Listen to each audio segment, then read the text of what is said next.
You're just bought into another dimension. A dimension not only of bad beats and busted draws, but of decisions so bizarre they defy logic. You've crossed into a land where min raises spell doom, and a four-way all-in with queen high makes perfect sense. You've stepped out of reality and into the absurd, the unpredictable, the unexplainable. You've just pulled up a seat to the low-stakes zone. I got to the barrel a little later than I normally aim for, but I got seated pretty quickly. I'd been here for about 10 minutes when I pick up this first notable hand. I'm in the small blind, and after a $13 open and a call, I look down at a couple of 10s. I think this is a great spot to squeeze and try to establish control, so I 3-bet it up to 55. As is tradition, I get called by both of the players that have already committed funds to the pot, and we're going to the flop 3 ways. King 8-6 with 2 hearts. Not that great for my hand, but I do have a range advantage as a 3-better with a king out there. The solver says I should have checked and evaluated 100% of the time here. I didn't know that. I will sometimes c-bet bluff into 2 other people, but after looking at this spot a little deeper, I should probably only be doing that on a rainbow board. As played, I c-bet for 55. The under the gun opener calls pretty quickly, and then the hijack jams for 240. I toss my hand away and the under the gun calls. I've made a huge mistake. They negotiate the terms of war and elect to run it twice. First run out is King of Clubs, Queen of Spades, and the second one comes 4 of Clubs, 10 of Spades. Under the gun scoops as his King Jack offsuit holds against the Jack 7 of Hearts flush draw. Starting off this session in the hole, but the game looks pretty good. An orbit later and I'm in the small blind again. This time it folds all the way around to the button who opens for 10. I squeeze out Ace-10 offsuit and figure it's good enough to squeeze. This is a fold by every chart and solver I've ran this through. Even in a loose passive 1-3 game, this is just a crap hand that won't win much unless it smashes the flop. At least I raise instead of just calling, but it's still a bad play. Queen 10-5 with 2 clubs. Second pair and some backdoor draws. I need to continue the aggression. Being out of position has me handcuffed this hand, so I'm going to try to get it over as quickly as possible. I c-bet for 1/3 pot and get raised. I should have ditched it right here. I had to take some suboptimal lines just to arrive at this point in the solver, but it's crystal clear here. Fold. Right now. And apologize. But I don't do any of these things. I see second pair and some backdoor nut draws, and I dream about how I'm going to outplay someone who has shown strength at pretty much every opportunity presented to them. I call the raise, and one of the best turn cards for my backdoor draws falls with the Jack of Clubs. I check, and he keeps up the heat by betting 70. I can't fold now. I tried to check this spot in a solver, but my computer just started smoking and showed me some old cat videos on YouTube, so I think I'm on my own at this point. River is the 10 of clubs. Who needs a solver when you hit runner for nut flush? I jam just because I'm not going to let him check back his hand when I actually get there. He snaps me off for his last 100 and shows me pocket 5s for a boat. Shit. Maybe the solver was right after all. I'm gonna need some chips, yo. Half an hour later and I got must move to one of the main games. A couple of limps in front of me before I look down at pocket 6s on the button. This probably should be an overlimp right here. With 2 limpers ahead of me, plus the blinds yet to act, there's a really good chance this will go multi-way, so bloating up the pot and having to fold when I miss my set most of the time is not a good play.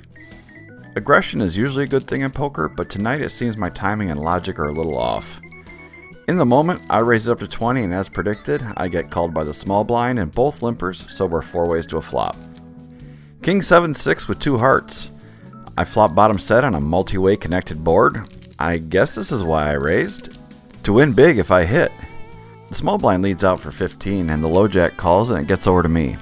I need to raise this up and raise it big. I bump it up to 70, which is way too small. We're still multi-way. Half the deck is a bad card for me on the turn. Anything 10 or lower that doesn't pair the board all brings in straights, and any heart would suck too. A board pair is awesome for me, but it'll probably dry up action unless it's a king. I should have gone for a pot-sized bet here. Make them pay or take it down right now. Betting about 140 I think is the number. My 70 bet gives the small blind 3.5 to 1, and once he calls, the hijack's getting 4.5 to 1. Quite the bargain to chase down nonsense to crack my skull. They both call and the Jack of Hearts falls on the turn.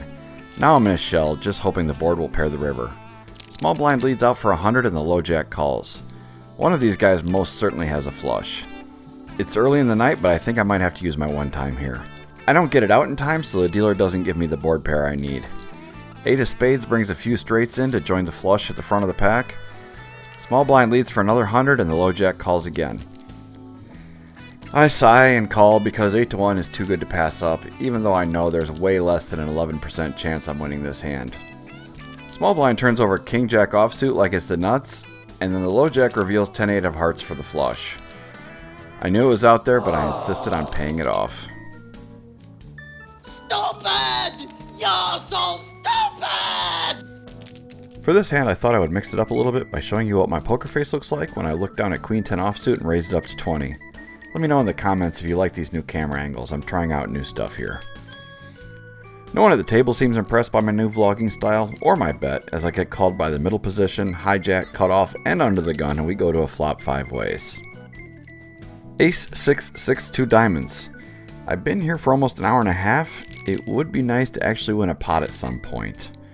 Under the gun checks to me, and I go half pot for 50. I want to target weaker aces and diamond draws. Obviously any sixes coming along, and I'll find out about them soon enough. Only the hijack calls me. I know this player really well. He's here to gamble.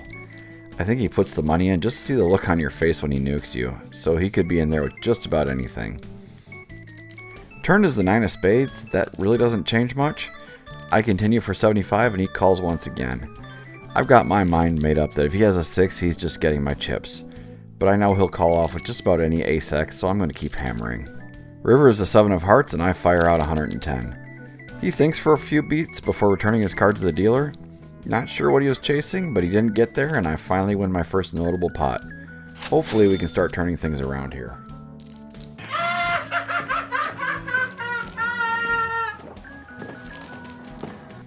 It's time for a PLO double board bomb pot. We have 8 contestants all trying to be the lucky winner tonight. I'm in the cutoff and I'm working with king, queen, 3 deuce with the king suited in clubs. Straight to the flops we go, and the top one is favorable for me as it comes queen 9-4 with 2 clubs, giving me top pair and a flush draw. Bottom board really doesn't connect. Ace 6-3 rainbow gives me a pair of 3s. Low jack bets out for 25, and I think that's a reasonable enough price to try to improve the top board. Without much on the bottom working for me though, I really need to connect hard to justify continuing. Small blind and under the gun also come along, so we're down to 4. Top board is a good news, bad news kind of thing for me with the 4 of clubs. Yeah, I hit my flush, but the board paired and there's really no way for me to improve after making my hand. Bottom board brings the 10 of hearts, giving me a gutter to Broadway. Still not really much to get excited about there. Low jack keeps up his minimal heat and bets 35 this time. I want to keep this as multi-way as possible. I can never make a better hand on the top fold. I'm only playing the top, so I need at least 2 people in the pot besides me, so the bottom board winner and I can split up the third guy's money. And that's even if I'm winning. I call the 35 and the small blind and under the gun players come along as well. Still 4 going to the river. 6 of clubs on top and 5 of spades on the bottom. Not a lot changes for me, but now everybody checks. I don't think any full house on the top is checking, so the only real hand I have to worry about is the ace high clubs. I'm going to go for some thin value here. Again, I need at least 2 people to call so I can carve up the third place guy's money with the bottom board winner. I ease $50 into the pot, and to my surprise they all call. To quickly summarize, small blind shows king 5-4 deuce for trips 4s on the top and a straight on the bottom. The other 2 players had 2 pair on both boards and they paid it off. I split with the small blind, and we both end up making $125 out of the deal. A few minutes later, I'm in under the gun +1 with pocket 9s and raise it up to $25. There are 2 real big action players at this table, and I'm trying really hard to get into hands with them. Middle position, low jack, small blind, and under the gun all call, so I have my action players and a few other people hanging on as well. Flop is 8-6-4 with 2 hearts, so I think this is a pretty good run out for pocket 9 so far. Action player number 1 leads out for $75. He could be doing this with any gut shot straight draw, flush draw, pair of 8s, pair of 7s. Basically any 2 cards that connect in any sort of way with this board. Under the gun folds and I want to isolate this guy, so I raise him up to $225. I've got no problem getting the money in right here against his very wide range. Everyone else folds and he rips in his whole stack for $346. I snap call and ask him if he wants to run it once or twice. We negotiate for a little bit, and when he tells me he wants to run it twice, I'm thinking he's on a draw of some sort. He rolls over his cards and shows the 8-4 suited for 2 flopped pair. Jesus Christ. First run out is 4 of hearts, deuce of hearts, giving him a full house. And the second run out is the 7 of spades, king of diamonds. I don't get any help there, and I lose another massive pot. Oh my god, we're burning alive! This is an action game, but I just can't seem to get things to go my way. Nearly an hour passes before I get another playable hand. 8-7 of diamonds and the low jack. There's a $6 straddle on and a blind $35 raise before it gets to me. I probably should have folded right here. I only have $380 on my stack to start the hand, so with the $35 blind raise, I'm playing about 12 big blinds effective. Middling suited connectors aren't the kind of hand I want to be in there with when my stack is this small, but I'm tilted at this point. I've rebought several times and I'm not playing anywhere close to my best, so I called to 35. The big blind comes along as well, so it's me versus the action boys. Ace-8 deuce rainbow. They both check to me and I bet small for 60. No idea what my plan is here really. I'm clicking buttons at this point. Big blind calls and we head to a 3 of diamonds on the turn. I'm still pushing buttons and fire out for 75 this time. And again he calls me.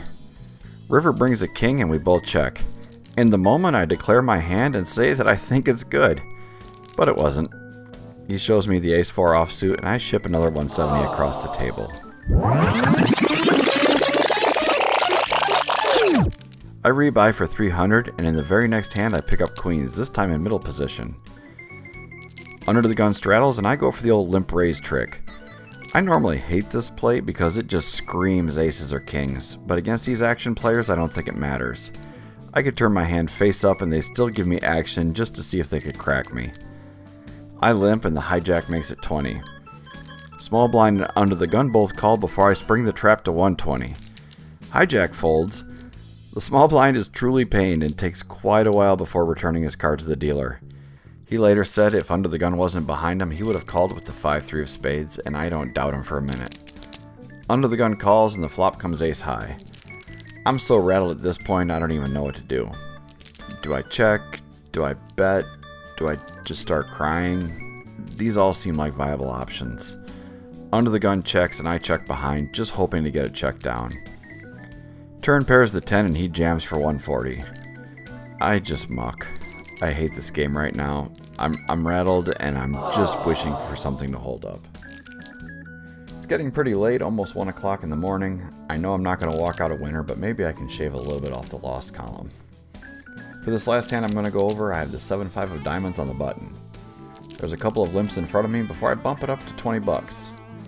Only action Jimmy and the cutoff gives me a call and we go to a flop heads up. Queen 7-5 rainbow. Finally, something. I unblock top pair, there's no flush draws, there's no real straight draws out there. I think I might be able to make some money off of this one. He checks to me and I bet $25, which he pretty quickly calls. Turn is the king of clubs and now he leads out for 25. I mean, what's he got here? King 7 something? I don't even know at this point, but I'm not folding. That much I do know.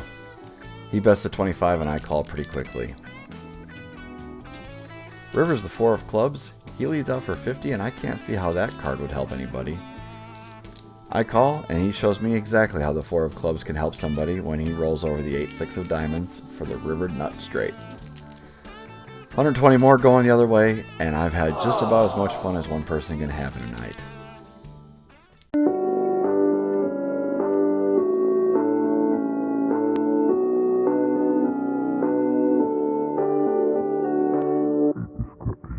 That's it for this one, guys. It was an unmitigated disaster. Really no two ways to go around it.